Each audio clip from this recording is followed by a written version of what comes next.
Moikka! Tänään mä kuvaan mun iltatalli-rutiinin ja meidän hevosta ei vielä viedä sisälle, koska on vielä hyvät kelit. Mutta mä näytän mitä yleensä tehdään. Mä en aina tätä tee. Hetkinen. Oletko sinä taas tiputtanut riimulle? Okei, eka riimu päähän. Ja sit ruuat. Koska me ollaan muutakin vähän puolesta tunnissa ajoissa, koska se annetaan 8. Ja mä kuvaan tätä videoa tällä hetkellä ja kello on 7:30. Niin ei ois mikään kiire vielä. Onko sähkö päällä? On. Avataan tää. Oho, tää on vähän hankala. No niin, toi on tietysti piukkaa tavaraa. Mutta täällä ollaan. Laitetaan oikein. Noin. Riivi on. Mutta ei vielä kunnolla. Mitä on tapahtunut sun leiville? Ei näköjään maistu leivät. Eikö maistu leivät? Eikö? Niin. Otetaan riivu sulle. Ja no, seuraa sitten. Siellä se on. Mitäs päähän? Tää on vähän lihkaaleenkin jo. Uusi riemujärvi. Ja kuka on laittanut sen lihkaiseksi? Onko sun punasta? Meidän tallin takia. On näyttävästi sen tähdessä. Näyttävästi on. Ei tässä oikein näy. Niin. Rellu. Rella. Ei herjestä. Älä nyt karkuun lähe. Riimu takas päähän.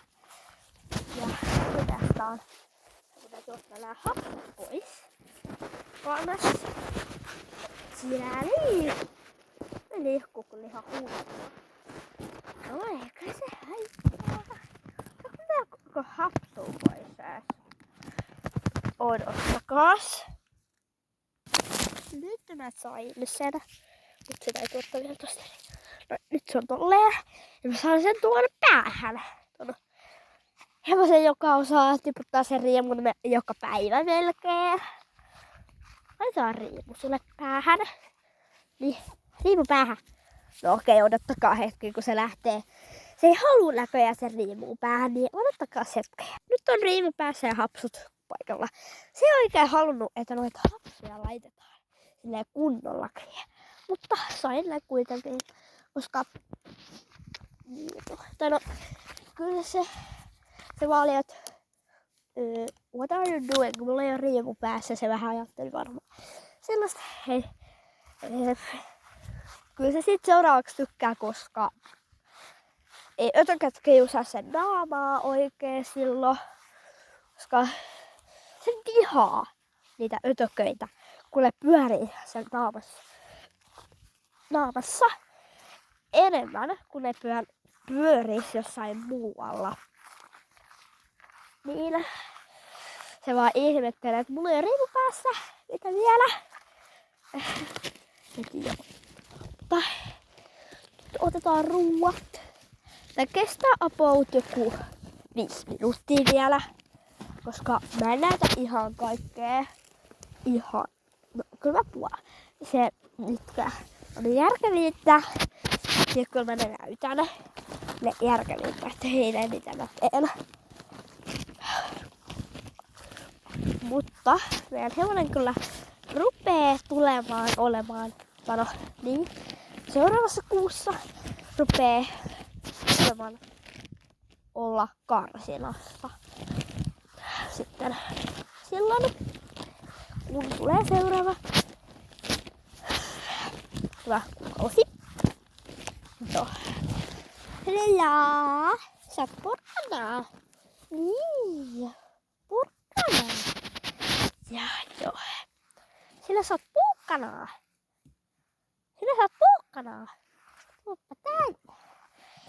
Siellä on porkkanat. Rouskis. Se oli se siellä. Se tiputti vahingossa sen yhden palasen. Mä otin tuon kautta vaan täällä, koska se mahtuu hyvin. Apua. Noin, hyvä. Koska se aina haluu syödä sen ruuat eka ennen heinää. Niin. Ei. Sä kaadusittelee. Toi haluu kaataa sen ruuat koko ajan. Et älkää ihmetelkö, kun se kaataa ne. Ihan sama vaikka jos keskellä se silti kaataa ne. Koska se luulee, että saa paremmin ne sieltä pohjalta. No, kun se varmaan saakin. Kun sit se tuolla se saa helpommin. Ja suurentaako se jo? Joo. Se kestää oikeastaan 3 minuuttia vielä. Ei kun siis 4 minuuttia. Mut mä nyt vien nää heinät. Et vähän sit kun mä vien nyt nää.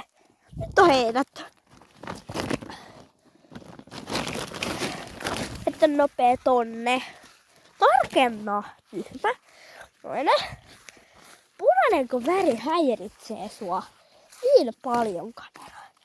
Ja nyt sit mä lisään tänne sen iltaheinät taas. Sitten mä näytän kuinka paljon se syö aamulla ja päivällä. Päivällä se saa vaan heinää. Koska se saa 2 kertaa päivässä sen ruuat. Illalla ja aamulla. Ja aamutalven rutiinia ei tule olemaan varmaan koskaan. No kyllä joskus tulee kyllä. Siihen tulee varmaan todella paljon aikaa. Kun äiti yleensä herää mua vähän ennen, niin se kerkee jo tekemään sen. Nyt mä laitan tätä heinää tänne. Kuinka paljon se syö siis aina. Hei muuten, vaikka hevoset on laumaeläimiä, kyllä ne silti voi olla yksin jotkut, ketkä on joku rauhallisia. Mut nyt on heinät. Ja tän verran se syö siis illalla. Sitten näytän kuinka paljon se syö aamulla. Eli aamulla tulee tää. Illalla tulee, siis päivällä tulee tää. Illalla siis tää. Jos täytin. Niin, nyt mä näytän, että kuinka paljon sille annetaan illalla ja aamulla siitä ruokia. Tai no, moi!